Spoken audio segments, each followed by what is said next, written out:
এই যে আমার হবু বউ আসছে। আজকে ফাংশন আছে জানো তো, ওই পাড়ায়।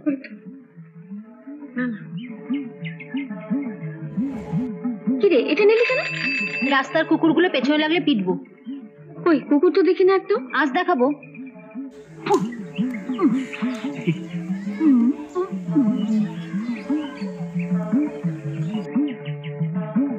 ময়না কাছে আয়না, ময়না ময়না আয়না আয়না, খাঁচা নিয়ে বসে আছে মেটাবো তো ময়না আয়না। কিরে কামলি কেন? আয় ময়না আয়না রে, আয়না গো, আয়না আয়না। কুকুরের ঘেউ ঘেউ শুনলে না? ধরো তো।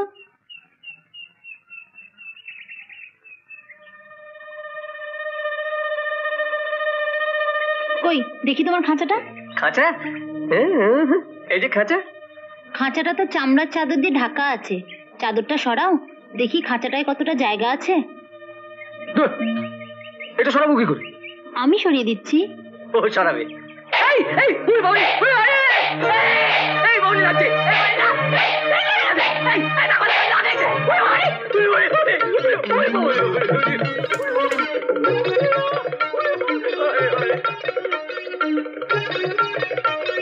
আমার এই চাদরটা না বড্ড ভালো, তোমাকেই আমার জামাইবাবু বানাবো। সত্যি বলছিস? হ্যাঁ গো সত্যি। তবে তোমাকে একটা কাজ করতে হবে। হ্যাঁ কি কি বল বল বল বল বল। ময়নাদি না পেয়ারা খেতে খুব ভালোবাসে, তোমাকে না ময়নাদিকে পেয়ারা খাওয়াতে হবে, ডাসা ডাসা পেয়ারা। হ্যাঁ তোর জন্য এই এই এত পেয়ারা নিয়ে যাবো। লক্ষ্মী ছেলে, মনটা ছেলে, শনটা ছেলে, চুনুন।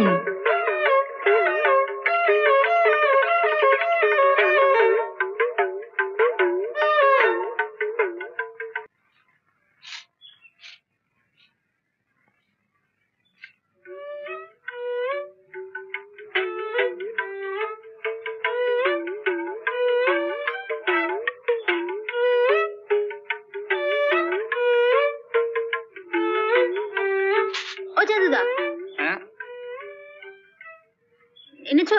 হ্যাঁ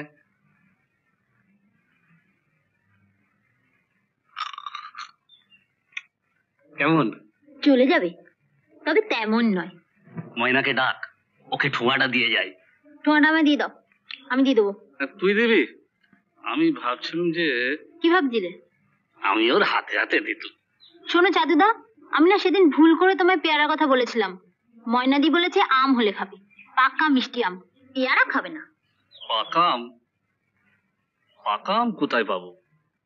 এটা তো আমের সিজনও নয়। যার জন্য ঘরে খাট বিছানা তৈরি করাচ্ছ, তার জন্য কয়েকটা আম আনতে পারবে না? তাহলে তো কলকাতায় যেতে হয়। কলকাতায় শুনেছি নিউ মার্কেটে আম পাওয়া যায়। তাহলে দেরি করছো কেন?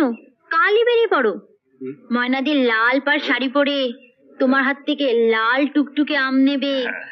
কাল নয়, অত দেরি আমার সইবে না। আমি আজই কলকাতায় চলে যাচ্ছি। তুই ময়নাকে বলবি লাল পেড়ে শাড়ি পরে বসে থাকতে, বুঝেছিস? আমি যাচ্ছি। এই মরেছে। ও দাদা, হ্যাঁ ওগুলো দিয়ে যাও, দেখি যদি খায়। হ্যাঁ আমি তাহলে আসছি। আচ্ছা।